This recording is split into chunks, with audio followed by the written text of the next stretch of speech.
ঈসা আলাইহিস সালাম দাজ্জালকে মারার পরে আরেকটা প্রজাতি বের হবে, এর নাম ইয়াজুজ আর মাজুজ। নাম শুনেছেন? এই যে এই সূরার মধ্যেই আছে, এই সূরা কাহাফের কথা বললাম না, সূরা কাহাফের পিছনের দিকে আছে ইন্না ইয়াজুজ ওয়া মাজুজ মুফসিদুনা ফিল আরদ। যুলকারনাইন বাদশার কথা পড়বেন, তিনি এই যে দেয়াল নির্মাণ করে দিয়েছিলেন লোহা এবং তামা দিয়ে, মনে আছে, পড়েছেন? আচ্ছা, এই ইয়াজুজ আর মাজুজ যখন বের হবে পৃথিবীর পানি খেয়ে শেষ করে ফেলে দিবে একেবারে। এর এত বেশি হিংস্র হবে যে এদের সাথে লড়াই করার মতো ক্ষমতা কোনো মানুষেরই থাকবে না। এমনকি ঈসা আলাইহিস সালামেরও নয়।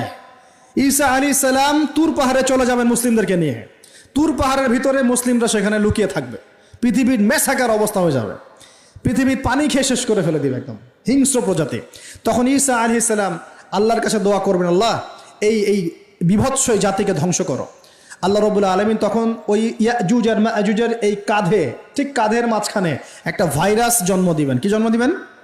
ওই যে বলি না মহামারীর ভাইরাস, অমুক ভাইরাস তমুক ভাইরাস, এই ভাইরাস আরও সামনে আছে বাকি এখনো। ওই ভাইরাসে, ওই পোকায়, ওই ব্যাকটেরিয়া বা যেটাই হোক আল্লাহ পাক যাই দিবেন, এতে করে ইয়াজুজ আর মাজুজের পুরো প্রজাতি ধপধপ ধপধপ করে মারা যাবে। মানে এটা ছোঁয়াচে রোগ হবে। কি রোগ হবে? ছোঁয়াচে। ঠিক যেমন আমরা একটু করোনা দেখলাম না, একজন থেকে আরেকজন, একজন থেকে আরেকজন, এরকম জিনিস চলবে আরো বিশ্বে। আর এখনকার নতুন রিসার্চ হচ্ছে ওই সাইবেরিয়া অঞ্চলের যে বরফগুলো আছে না, ওর নিচে এই 1 লাখ বছর, 1.5 লাখ বছর, 2 লাখ বছর আগের ভাইরাসগুলো নতুন করে জায়গা শুরু করেছে এখন। হ্যাঁ, এগুলো বিজ্ঞানীরা বলছেন যে এগুলো আবার কোন দিন জানি পৃথিবীতে আত্মপ্রকাশ করা শুরু হয়। সব কিছুই ঘটবে। বিশ্বটার খুব রহস্য আছে, বিশ্বটার অনেক রহস্য আছে। আল্লাহ পাক এগুলো খেলার ছলে সৃষ্টি করেন নাই, পরীক্ষা। লিয়াবলুয়াকুম আইয়ুকুম আহসানু আমালা, আল্লাহ পাক বলেছেন। এরপরে ইয়াজুজ আর মাজুজের সব প্রজাতি মারা যাবে। নবীজি বলছেন জমিনে কোনো জায়গায় ফাঁকা থাকবে না, সমস্ত জায়গাতেই ওদের দেহ পড়ে থাকবে। আল্লাহু আকবার। এরপরে ঈসা আলাইহিস সালাম আল্লাহকে বলবেন, আল্লাহ জমিনটাকে পবিত্র করে দাও। আল্লাহ পাক কি করবেন জানেন? বড় বড় নখরওয়ালা, বড় বড় নখ আছে, নখ দেখেছেন? বড় বড় নখ, বড় বড় নখওয়ালা একটা স্পেশাল প্রজাতির পাখি আল্লাহ পাঠাবেন। কি পাঠাবেন? পাখি। এটা কোন পাখি, কি নাম আমরা জানি না। ঠিক এরকম করে এই এক শ্রেণীর পাখি আল্লাহ পাঠাবেন যাদের নখগুলো খুব বড় বড় হবে, বিশাল বিশাল নখ। এই নখগুলো দিয়ে তারা দেহগুলোকে উঠাবে, উঠিয়ে নিয়ে কোথায় যে ফেলে দেবে আল্লাহ ভালো জানেন। সুবহানাল্লাহ, আল্লাহু আকবার। আল্লাহ পাক বিশ্বে কত কি বাকি রেখেছেন এখন। এরপরে আল্লাহ পাক কি করবেন জানেন? আল্লাহ পাক বৃষ্টি বর্ষণ করবেন। এত বেশি বৃষ্টি হবে, এত বৃষ্টি হবে, জমিন ধুয়ে পরিষ্কার হয়ে যাবে। হাদিসে আসছে জমিন একদম চকচক করবে, জমিটা পরিষ্কার হয়ে চকচক করতে থাকবে। এরপরে কারণ ওই ভাইরাস তো ধুইতে হবে না, ভাইরাসকে ধুয়ে সাফ করতে হবে। তারপরে ঈসা আলাইহিস সালামের সময়ে বলা হচ্ছে, তার সময়ে একটা ডালিম, ডালিম দেখেছেন কিনা? আনার ডালিম, এই ডালিমের যে খোসা হয় না, এই ডালিমের খোসার নিচে একটা পুরো পরিবার আশ্রয় নিতে পারবে। কি বুঝলেন? এত বড় বড় ফল হবে, এত বরকত হবে জমিনের মধ্যে। কখন বরকত হয়? যখন একটা জনপদের অধিবাসীরা আল্লাহর সামনে আত্মসমর্পণ করে, তখন আল্লাহ বরকত দেন। আমরা কি আত্মসমর্পণ করছি? এই জন্যই তো অর্থনৈতিক মন্দা চলছে। এমনি এমনি নাকি? সুদ খাচ্ছেন, দিব্যি ঘুষ খাচ্ছেন, দুর্নীতি করছেন, জেনা করছেন, মানুষের সম্পদ আত্মসাৎ করছেন, মাপে কম দিচ্ছেন, আবার নামাজও পড়ছেন, মাশাআল্লাহ। তো বরকত কোত্থেকে আসবে? তো বরকত কখন আসে? যখন একটা কম আল্লাহর সামনে সম্পূর্ণ আত্মসমর্পণ করে। একটা ডালিম হবে, এটা রূপকথা নয়, এগুলা গাল গল্প বলছি না। এই প্রতিটা কথা আল্লাহ পাকের ওহী থেকে আসছে, এর একটা কথা মিথ্যা হবে না ইনশাআল্লাহ তাআলা। বিশ্ববাসীরা দেখবে একটা ডালিমের নিচে একটা পরিবার আশ্রয় নিতে পারবে। এত স্পেসিফিকলি বলা হয়েছে হাদিসগুলোতে। নবী সাল্লাল্লাহু আলাইহি ওয়াসাল্লাম বলেছেন যে 10 জন ঘোড়সওয়ার, কয়জন ঘোড়সওয়ার? 10 জন ঘোড়সওয়ার বের হবে ইমাম মাহদির সময়, যারা খোঁজ নিতে যাবে যে দেখি দাজ্জাল বের হয়েছে কিনা। ঘোড়ায় করে খোঁজ নিতে যাবে, দেখি দাজ্জাল বের হয়েছে কিনা। ওই 10, নবীজি বলছেন আমি ওই 10 জনের নামও জানি, ওদের বাবার নামও জানি। সুবহানাল্লাহ। এত স্পেসিফিক জ্ঞান দেওয়া হয়েছে আল্লাহর পক্ষ থেকে নবী সাল্লাল্লাহু আলাইহি ওয়াসাল্লামকে। তার হাদিস থেকে বলছি যে ডালিমের নিচে পরিবার আশ্রয় নিতে পারবে। তো অনেকে হয়তো হাসবে, কি বলে একটু উল্টা পাল্টা কথা, তাই না? নাস্তিকরা মনে করতে পারে যে হাসবে, আরে হাহারি এক দিয়ে রেখে দেবে। এখন মানুষ ফেসবুকের মতো চিন্তা করে, ফেসবুকের মতো হাসে, ফেসবুকের মতো কাঁদে। মানুষ এখন রোবটিক হয়ে গেছে। ঠিক আছে, আচ্ছা। তো এরপর কি?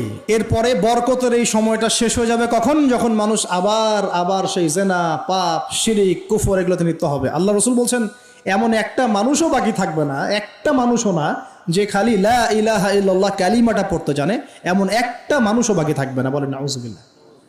ওরা হবে এই পৃথিবীর সবচেয়ে নিকৃষ্ট মানুষ। ওদের চেয়ে নিকৃষ্ট কোনো মানুষ এই পৃথিবীতে হবে না। এখনো কি এরকম সময় আসছে? আসে নাই। এখন কি লা ইলাহা ইল্লাল্লাহ আছে না? আছে, হ্যাঁ। হয়তো তার পূর্ণাঙ্গ প্রয়োগটা নাই, কিন্তু কালিমা তো আছে কি না? তখন নবীজি বলছেন এমন একটা যুগ আসবে যে লা ইলাহা ইল্লাল্লাহ বলার মতো একটা মানুষ খুঁজে পাওয়া যাবে না। আর মানুষ রাস্তাঘাটে কুকুরের মতো জেনা করবে। রাস্তাঘাটে কুকুর যেমন সঙ্গম করে না রাস্তাঘাটে, ওই রকম করে মানুষ রাস্তাঘাটে জেনা করবে। ওই সময়ে আল্লাহ রাব্বুল আলামিন পশ্চিম দিক থেকে সূর্য উঠাবেন। কোন দিক থেকে? সূর্য সত্যি সত্যি পশ্চিম দিকে উঠবে। পৃথিবী একদিকে ঘুরছে না এখন? কে জানে আল্লাহ পাক পৃথিবীর ঘূর্ণন থামিয়ে উল্টা দিকে ঘোরাতে পারেন না? অবশ্যই পারেন।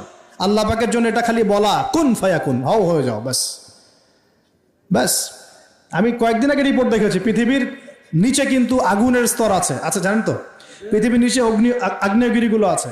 পৃথিবীর ভিতরেও একটা ঘূর্ণন হয়, সেই ঘূর্ণনের দিক পরিবর্তন হচ্ছে দিন দিন, এমনটা রিপোর্ট এসেছে। দেখেন, আপনি ইন্টারনেট ঘাটাঘাটি করেন, দেখেন। আর অনেকে রিপোর্ট করছে যে পৃথিবী আগে যে গতিতে ঘুরতো, এখন পৃথিবীর ঘূর্ণন গতি একটু বেড়ে গেছে। দেখেন রিপোর্ট, দেখেন। ঘূর্ণন গতি বেড়ে যাওয়ার মানে হচ্ছে টাইম দ্রুত পাস করবে। আর শেষ জামানার হাদিস এটাও আছে যে সময় দ্রুত পাস করবে, আছে না? এটা হাদিসে আসছে। তো প্রিয় ভাইরা, এই সময়ে মানুষ খারাপ হওয়া শুরু করার পরে এমন খারাপ হবে, আল্লাহর নাম নেওয়ার মতো কোনো মানুষ থাকবে না, আল্লাহ আল্লাহ বলার মতো কোনো মানুষ থাকবে না। তখন পশ্চিম দিক থেকে সূর্য উঠবে। কিভাবে কিয়ামত হবে? নবীজি বলছেন একজন ব্যক্তি পানি খাওয়ার জন্যে পাত্রটাকে মুখের সামনে নিবে, পানি গিলতে পারবে না, কিয়ামত হয়ে যাবে। নাউযুবিল্লাহ।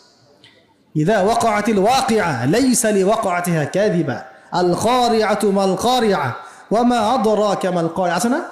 আম্মা ইয়াতাসাআলুন আনিন নাবাইল আযীম। কত সূরা আছে কিয়ামত সংক্রান্ত, পড়ে দেখেন। ইযা যুলজিলাতিল আরদু জিলজালাহা ওয়া আখরাজাতিল আরদু আসকালাহা ইযা শামসু কুওয়িরাত ওয়া ইযা নুজুমু কাদারাত। এই সূরাগুলো পড়ে দেখেন।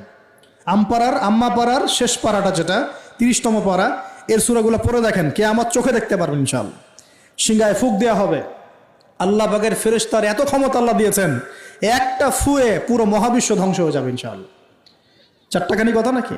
দ্বিতীয় ফুৎকারে আবার সবাইকে জীবিত করা হবে। এবং এই যে দুনিয়ার জীবনটা আমরা কাটাচ্ছি, এই 30, 40, 50, 60, 100 বছরের জীবন, এই জীবনের এক একটা হিসেব আল্লাহর সামনে দাঁড়িয়ে সেদিন দেওয়া লাগবে।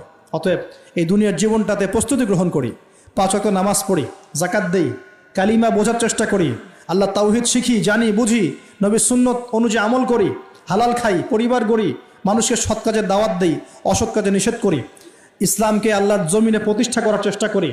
আল্লাহ পাক যা দিয়েছেন, জানমাল, সময়, শ্রম, আল্লাহ পাক যা দিয়েছেন, ক্ষমতা, প্রতিপত্তি, সম্পদ, এগুলোকে আল্লাহর দ্বীনের জন্য ব্যয় করি। ইনশাআল্লাহ দুনিয়া সফল হব, পরকালে সফল হব ইনশাআল্লাহু আযজা ওয়া জাল। আল্লাহ পাক আমাদের সবাইকে সমকালীন ফিতনাগুলো সম্পর্কে সচেতন থাকার তৌফিক দান করুন, এবং এই রমজান, আসন্ন রমজানে পরিপূর্ণরূপে ইবাদত করার তৌফিক দান করুন, এবং এই ইবাদত এবং শিক্ষাগুলোকে সারা বছর ধরে রাখার তৌফিক দান করুন, এবং জামানা সম্পর্কে সচেতন থেকে আগামী দিনে যা হবে সেভাবে পদক্ষেপ নেওয়ার তৌফিক আল্লাহ পাক দান করুন। আমিন।